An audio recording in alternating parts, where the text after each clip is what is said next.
Hey guys, we're going to talk about Vietnam. Vietnam is a complex issue that is just it's kind of seated itself in the American imagination. It's wrapped up in myths and different political narratives and a whole big ball of memory that is difficult to unravel.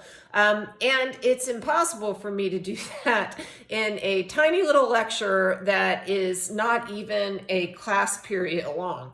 So what I would normally talk to you about in a couple of hours, I'm going to have to, which is already a massively general broad stroke sort of thing, I'm going to have to condense into a few minutes. So bear with me, understand that that's what I'm doing. And please, please, please, if you're interested in this time period in history, know that you're going to have to go out, do more work, read historians, look at the historiography of Vietnam, which, by the way, is changing.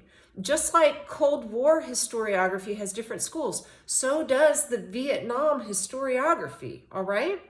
But to give you some general overview, so you'll have a little bit of an understanding of what went down, we need to first look at a guy named Ho Chi Minh, which means bringer of light, by the way. This was a nickname. It wasn't his actual name. That was Winston Khan. But Ho Chi Minh was a guy who was born in Indochina in the 1800s. At that time, Indochina was a colony of France, okay? And he wanted Indochina to be liberated from France. He was a nationalist. He's going to have a lot of different adventures as a young man. I do not have time to get into, but eventually he will be there fighting in World War II, allied with us, which is kind of strange. He will be allied with us against the Japanese, who will be in that area, along with the Vichy French, who are going to be overseen by the Nazis. So he works with us. Well, the war ends, and the French get their colony back. And Ho Chi Minh gives a speech to his people, and it starts like this. We hold these truths to be self-evident, that all men are created equal, that they are endowed by their creator. You think you know where this is going, right? This speech is not just to his people, it's to the Americans who had been his allies during World War II. He's kind of saying, hey guys, can you help a brother out? Can you help me establish my little country here? Well, this is the thing. This is France. Our oldest ally, Ho Chi Minh. By the way, Ho Chi Minh, you're a little bit of a communist, and now we're going to be getting into the Cold War. We do not get engaged in this. And Ho Chi Minh is going to lead a war against the French, and he's actually going to surprise everyone by winning. The French will fall at a place called Diem Bien Phu in the early 1950s, and then the United States is going to kind of take notice because Ho Chi Minh is a communist. We have set out the Truman Doctrine. Eisenhower is now president. And we're going to meet at a place called Geneva to talk about everything that's going down in Asia. This police action in Korea is ending. We need to kind of figure out what we're going to do in the world. So what we come up with is in Indochina, it's going to be separated into multiple countries. And in Vietnam, we're going to say, okay, we don't want to get engaged in any sort of quagmire. We don't want to go against our allies. We don't want to help communism expand. But what we're going to do is we're going to put Ho Chi Minh in charge in North Vietnam, because we're going to split Vietnam along the 17th parallel into two sections. The north is going to be controlled by the communists and Ho Chi Minh, and in the south, we're going to put a guy that we had allied with, that we knew. His name was Go Dinh Diem, or sometimes it's pronounced Diem as well. So, and why do we like him? Well, we knew him. He was a Catholic, a communist, hate religion. We felt that he would be a good representative in the South. And then what would eventually happen is the Vietnamese would vote on who they wanted, and the country would reunite. Because you know that worked so well in Korea, right? So let's just do the exact same thing again. Well, it doesn't work really well. And unfortunately, the guy that we put our money on in the South is a bit corrupt, and he ends up making a lot of people mad. He's very abusive to the Buddhist in the area. He's got a whole, but he rules kind of with an iron fist. And this creates a backlash against him, as communism is a very enticing ideology, and you have a group of people called the Viet Cong, who are part of the peasant class, start to rise up. Now, Eisenhower had some advisors in Vietnam, but that was it. Like less than 1,000. Like I don't even, just a few hundred actually. But JFK will come into power, and JFK will see Vietnam. He's going to be a Cold War warrior, so he sees Vietnam as an issue, and he will actually send more people there. But at some point, he's going to look at this guy who's in power, and he's going to think, I don't know, he's losing control. And JFK will support a little coup, like a kind of on the back end, that he knows all about, that will kill this guy along with his brother. So these guys are assassinated in 1963, and a power vacuum is created in South Vietnam. Now, we don't know what would have happened next with JFK, because JFK himself is assassinated, and you end up having LBJ step into the White House. Now, LBJ is going to really care more about domestic affairs rather than foreign affairs, so it's super ironic that he's going to oversee Vietnam.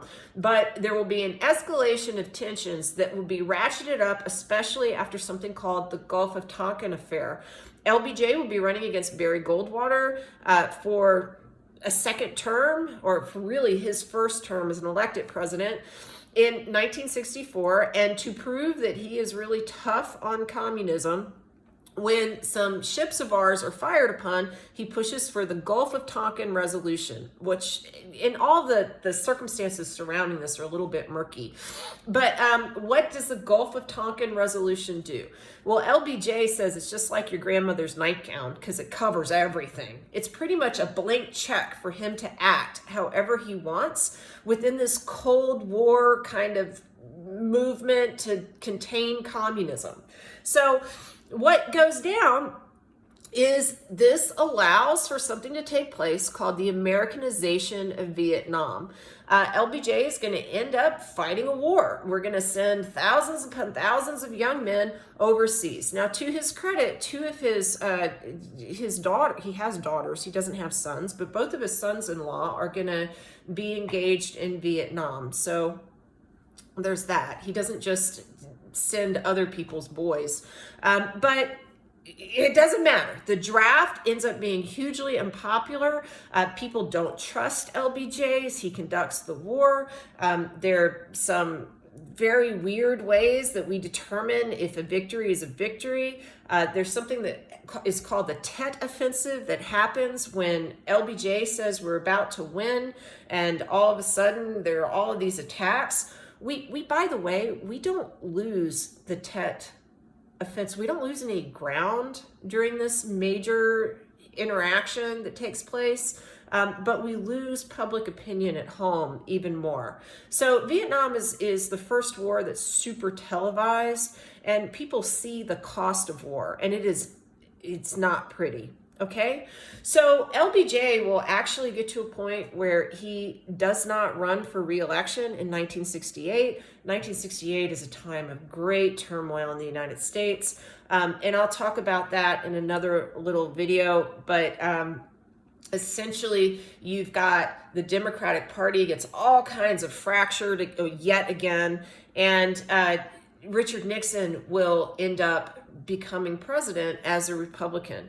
And Richard Nixon, looking at Vietnam, he's gonna have campaigned on a promise of getting out with honor. So he will start a phase called the Vietnamization of Vietnam. So what does that mean? He's going to end the draft. He's going to bring American troops back home, because that was the most controversial aspect of the war. And he's going to lay down the Nixon doctrine, which is we're going to give you material support, fight your own war. And that way you can keep hold of Vietnam. He's got a guy advising him named Henry Kissinger, who is a close partner. And eventually what they do is they push for the Paris Peace Accords. The Paris Peace Accords will get North Vietnam and South Vietnam to sit down at the table. They agree to essentially have a construct that looks like North Korea and South Korea today. We're going to separate you again along the 17th parallel, and we're just going to do different states. And if North Vietnam invades into South Vietnam, don't worry, South, we, the United States, will come and help you. But the thing is, the North do invade South, and we do not keep our promise. Why? Nixon can't. Why? Nixon destroys his own presidency via a scandal called Watergate, and he ends up resigning and leaving. And his vice president, Spiro Agnew, had already been kicked out for corruption, so you end up having rise to the presidency a fellow named Gerald Ford. Now, Gerald Ford tries to fulfill the promise that we had given during the Paris Peace Accords, but Congress wants none of it, and we end up seeing South Vietnam collapse. We evacuate our embassy during Gerald Ford's time in office, and some of the things that we had thought would happen via the domino effect happen. We leave, and then all of these places become communist. Though they look communist in different ways, they don't actually like each other a lot. Cambodia, you've got this homicidal maniac named Pol Pot rises to power. He's going to have the killing fields. Vietnam itself is going to not be super great under the communists. They still have lots of repression. It's really not great. So what do I want to say about that? I just want you to understand that, you know, when we lose Vietnam, and we do, it's a lot of, there are just so many different reasons, and there's so many different things you can talk about. Should we have been there in the first place? I don't know. The only simple thing I can say about Vietnam is that it was a proxy war that took place within the context of the Cold War. Okay? That is a straight up fact that we can put down that marker. It was a proxy war that took place within the context of the Cold War. This was really about the United States and the Soviet Union and stopping the expansion of communism, even though we aren't fighting Soviets in Vietnam.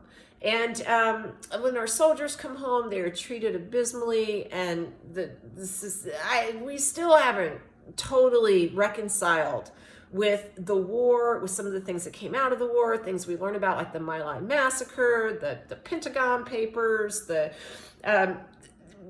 bad stuff. Okay, and you can look at this war in nuanced ways. It's not easy to understand. So, but I want you to at least remember LBJ, the Americanization of the war, Nixon, the Vietnamization of the war, Ford, we're out of the war because we evacuate our embassy in Saigon. All right? Bye.